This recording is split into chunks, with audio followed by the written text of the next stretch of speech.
God bless you out there across the globe. Pastors, saints, churches out there.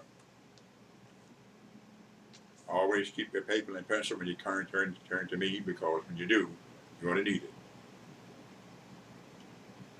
Leave your garbage outside the door. Leave those burdens outside when you come inside here. You cannot drag garbage and you cannot drag burdens into the sanctuary. All right? They don't belong. Look, if I told you about the covering cherub, we talked about gemstones. Let me tell you what the Lord said about the covering cherub and about the gemstones. The good part about the Lord is He tells you what He wants you to know, to understand. Covering cherub, thou hast been in Eden, the garden of God. Every precious stone was thy covering. The sardis. Oh, think about this statement. The topaz.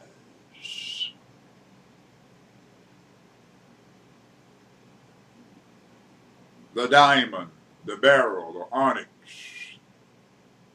the jasper, the sapphire. Madagascar, there are many sapphires. The emerald. Brazil has many emeralds. The carbuncle and gold. The workmanship of thy tabrets and of thy pipes. Keep that in mind, thy pipes, because if you're going to look for a certain ore that's rich, there is a certain lineage that you must dig to and discover within the earth. And once you find that lineage or that pipeline in the earth, you know that that is a track where you're going to find the kind of jewel that you're looking for. I'll call the name at some time. I won't do it today, but at some time I will do that. But most of you out there that does mining, you know exactly what I'm talking about. You know the name I'm talking about. And when you strike that kind of ore, you know that the gems are in sight. They're within striking distance because they always follow those patterns throughout the earth. That's the way the earth works and operates. You must understand the planet Earth. You must understand the planet Earth among the planets. You must understand the solar system among the Milky Way. You must understand the Milky Way among the galaxies. Now, the sun, the smallest of the stars, you have to understand those too. Why? All of this kind of knowledge. We're talking about the cherub that covers, the covering cherub. He said, thy pipe was prepared in thee in the day that thou was created. All right?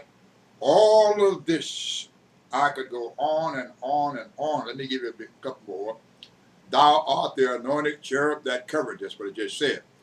And God said, I have set thee so. Thou was upon the holy mountain of God. We talked about that mountain a little while ago. You see, the thing is, God honors his word. God shows you and prepares you to receive his word out there across the globe. Is greater than the planet Earth, is greater than the heavens, is greater than the universe. All right? And thou hast walked up and down in the midst of the stones of fire.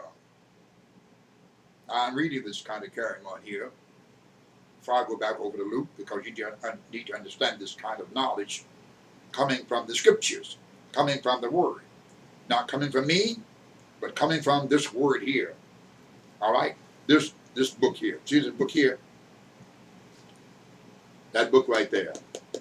All right? Now, mind you, there's the counterpart of this book is not here. The counterpart of this book is there.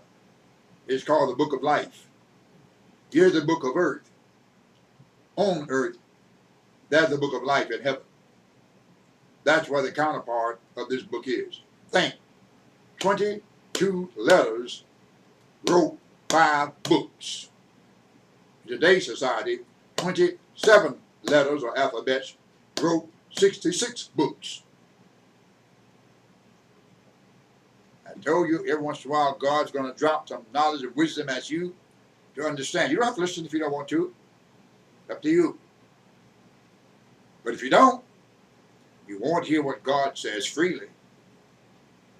All right? Nothing at all. I come clean before him, before you, before all. All right?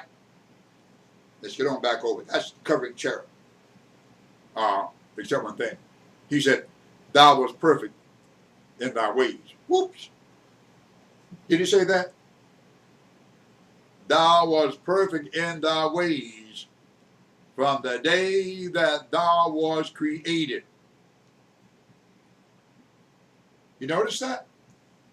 Thou was perfect in thy ways, W-A-Y-S, from the day that thou was created. In other words, when you're born again, you're perfect, period. If you claim that you're not perfect, you can't claim to be born again, period. You're discrediting the work and the power of God. That's why Jesus said, you don't know the scriptures, nor do you know the power of God. You have to know the scriptures, the word, the power of God, the Spirit of God, the love of God, the might of God, the Son of God, the everything of God. The Bible said, in other words, godliness is great gain. That's what the Bible said. Godliness is great gain. Don't gain the world and lose your soul, because it profits you nothing. All right? Keep that in mind until the next time. God bless you, global Christian friends, pastors, saints, and churches out there across the world.